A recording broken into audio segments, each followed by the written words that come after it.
So, hello Doctor Who fans, and welcome to another video. And as you can see, I have one of this year's brand new B&M sets.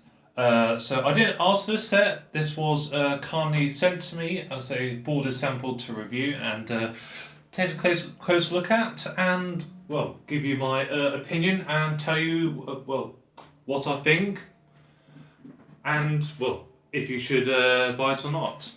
So, as you can see, this is the Keys of Marinus set from the 1964 era. So, we have two figures of the Vord, and the main focus of this set is actually this figure here. So, to who you don't know, it's labelled on the back of the box quite nicely. We have Ian Chesterton. So, this is the first 60s companion to be made ever. In the character options range. So, for who don't know the extensive range of character options, the 60s era wasn't necessarily covered quite a lot. We have a lot of Daleks, a very lot of Daleks, as you've probably noticed, mainly the Silver and Blues. We've had Cybermen, as you know, we've had the Tomb of Cybermen, the Invasion, and the 10th Planet Cyberman. And the only other characters we ever had from the 60s was the Mechanoid, which we saw in the Chase set a couple of years ago from Forbidden Planet. And the other was the Ice Warrior figure.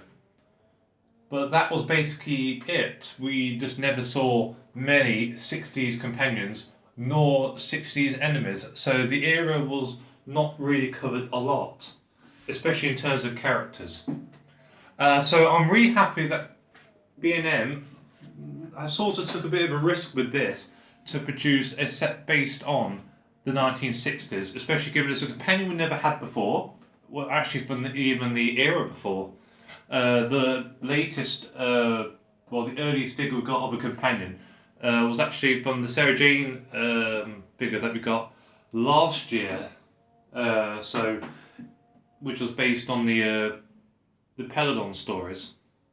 So you can sort of see exactly how not really early they've gone. Sort of the early 70s is literally as early as we've got. And then we didn't really have much after. Well, we had a lot after that. As you know, we've had Romana, and we've also had Joe Grant from the Pertwee era as well. But for the 60s, this is the first on numerous levels. So I'll quickly show you the board. As you can see, we have two. The main focus on here is the different antenna bit on the top. As you can see, there are two, and they do have slight variations. As you can see, the one with the sort of circle bit on the mask obviously has two silver dots, whilst this one here only has one dot. This one you probably see in the story the most, with the one dot in front of the neck.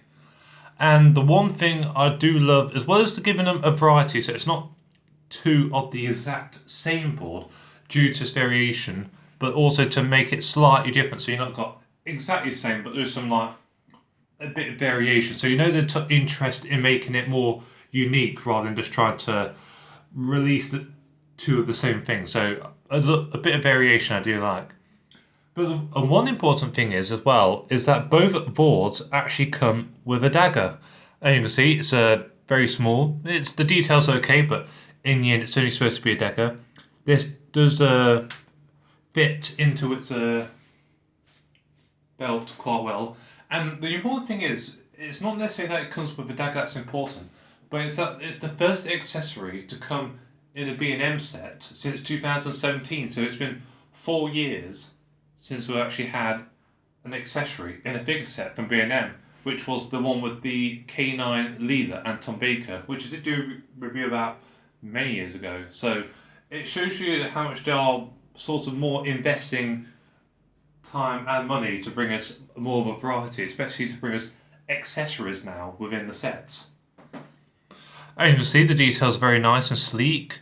I do like all the added details. It was probably an easy design due to the coloration being all black, so it was quite an easy thing to do, except for the occasional silver dot. So they've made it quite sleek. I like how they differentiate the black in different places. So as you can see, the feet has more of a glossy black, whilst the head has more of a matte black. So it's not just one coat of the same paint, it's sort of different shades of black to sort of give it some differentiation. Because I suppose if you've seen, obviously, the web feet before, and when you go like swimming and everything, they do tend to be, they're not like matte colour, they tend to have quite a shine, a plasticky look. So I'm glad they sort of went with that kind of look to sort of base it on sort of what would have been used in the story. Because what's like with B&M, they tend to go on what the costume looked like rather than what it's supposed to look like. So I'm glad it has that kind of differentiation.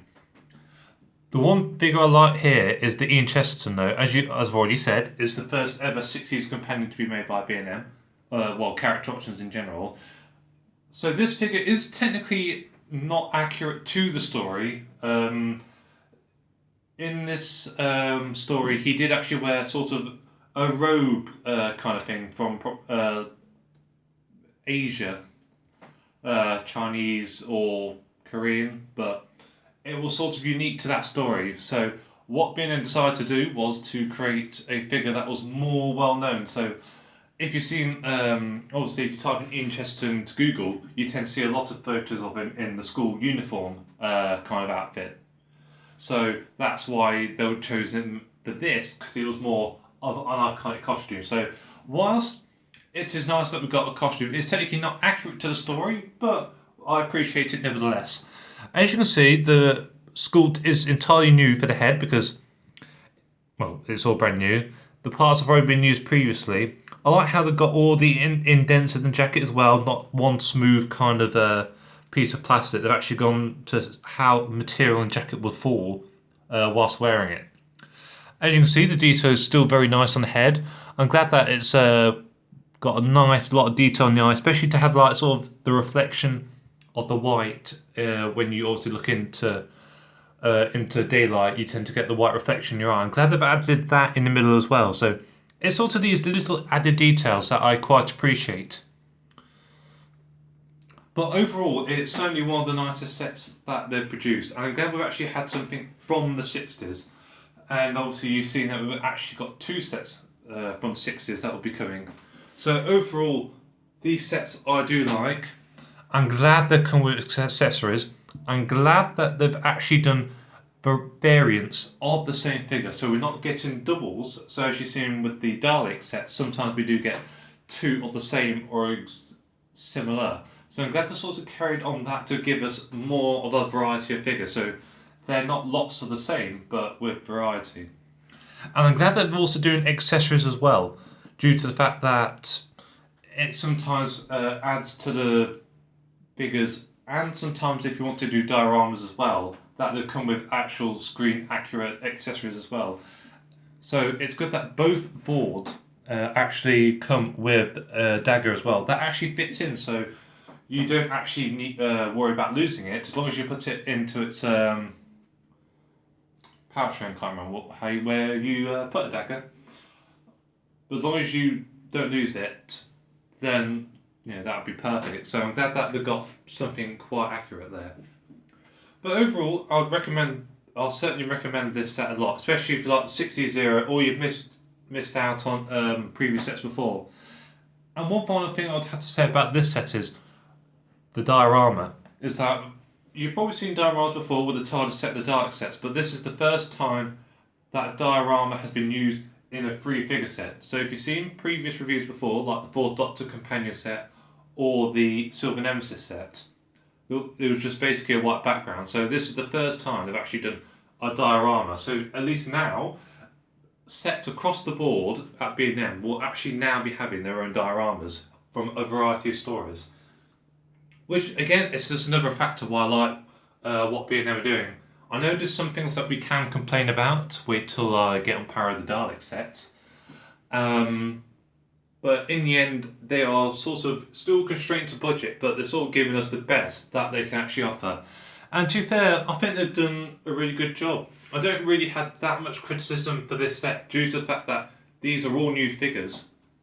And, that we've never seen them before and probably never will. But I hope that everyone will be able to get this set. And, it should be distributed better than before. So I hope you enjoyed my review. and stay safe.